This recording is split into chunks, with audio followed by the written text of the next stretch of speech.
ఛానల్కి స్వాగతం అండి. ఈరోజు నేను కొన్ని ఫిష్ కర్రీ చేశాను కదండి. నేను ఆ వీడియో కూడా నేను కింద డిస్క్రిప్షన్లో ఇచ్చేస్తాను, ప్లస్ ఎండ్ కార్డ్స్లో కూడా ఇస్తానండి. ఫ్రై అయితే ఇప్పుడు రెడీ చేస్తున్నాను. ఒక 5 ముక్కలు పక్కకు పెట్టేస్తాను చేపలు చేసేటప్పుడు. ఎవరైనా నా ఛానల్లో కొత్తగా వచ్చినట్లయితే నా ఛానల్ని సబ్స్క్రైబ్ చేసుకొని చూడండి ఫ్రెండ్స్. అదేవిధంగా మీకు చేపల కర్రీ కానీ వీడియో కావాలంటే దాన్ని ముందు అది చూసేసి దీనికి రండి, మీకు క్లియర్ కట్గా అర్థమవుతుంది.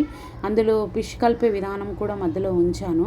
కాకపోతే ఎవరైనా విడిగా ఫ్రై చూస్తారన్న ఉద్దేశంతో నేను ఈ ఫ్రైని విడిగా సపరేట్గా చేస్తున్నానండి. ఇందులో మనము అల్లం పేస్టు, కారము, పసుపు, ఉప్పు అన్నీ శుభ్రంగా మంచిగా వేసేసుకొని కలుపుకోవాలండి. ఇప్పుడు ఇవన్నీ వేసి మంచిగా కలుపుకున్నాం కదా మనము. ఇప్పుడు అవన్నీ వేసేసాక మనకి ఫిష్ మార్కెట్లోనే ఇది ఫ్రై మసాలా దొరుకుతుంది అనమాట. కర్రీ మసాలా, ఫ్రై మసాలా విడిగా దొరుకుతుంది. ఎప్పటికప్పుడు ఫ్రెష్గా చేసి వాళ్ళు అమ్ముతూ ఉంటారు. కాకపోతే అది నేను అవైలబుల్గా నాకు అక్కడ దొరికింది కాబట్టి తీసుకొచ్చుకున్నాను. ఒకవేళ అది లేని వాళ్ళు గరం మసాలా వేసేసుకోండి. అల్లం పేస్టు, పసుపు, ఉప్పు, కారము ఇవన్నీ వేసేసానండి. అదేవిధంగా నిమ్మకాయ కూడా వేసేసి మంచిగా కలుపుకోవాలి. మీ టేస్ట్కు తగినట్టు కారము, ఉప్పును అడ్జస్ట్ చేసుకోండి. కారము ఫిష్ ఫ్రైలోకి కొంచెం ఎక్కువగానే పడుతుందండి. కారము కొంచెం బాగా తినేవాళ్ళు ఉంటే కారం వేసుకోండి. ఇలా వేసి కలిపేసి పక్కకైతే పెట్టేసేస్తాను నేను. 1 గంట పాటు పక్కన పెట్టేసి తర్వాత మీకు ఫ్రై విధానాన్ని చూపిస్తాను నేను. ఇదంతా ప్రాపర్గా కలుపుకొని చూపిస్తానండి. ఎవరైనా కొత్తగా నా ఛానల్కి వచ్చినట్లయితే మరొకసారి లైక్ చేయండి ఫ్రెండ్స్, సబ్స్క్రైబ్ చేసుకొని చూడండి. చాలామంది నా ఛానల్ని సబ్స్క్రైబ్ చేసుకోకుండా చూస్తున్నారండి.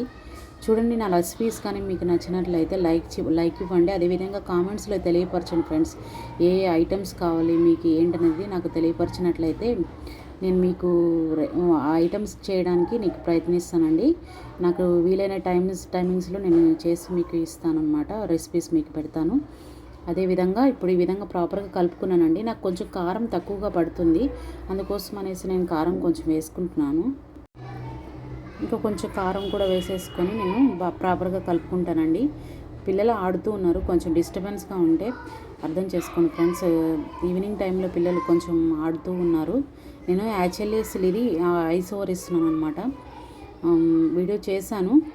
వీడియో చేసి కింద మళ్ళీ వాయిస్ ఓవర్ ఇస్తున్నాను. ఎందుకంటే నేను ఫిష్ కర్రీతో పాటు ఈ చేపల ఫ్రైని కూడా కలిపాను కదండి. అందుకోసం అనేసి ఫిష్ కర్రీలో నుంచి ఈ వీడియోని సపరేట్గా తీసాను కదా, అందుకోసం అనేసి నేను ఇలాగా వాయిస్ ఓవర్ ఇస్తున్నానండి. అర్థం చేసుకోండి ఫ్రెండ్స్. అదేవిధంగా ఇప్పుడు మనం కారం కూడా వేసి మంచిగా కలిపేసాను.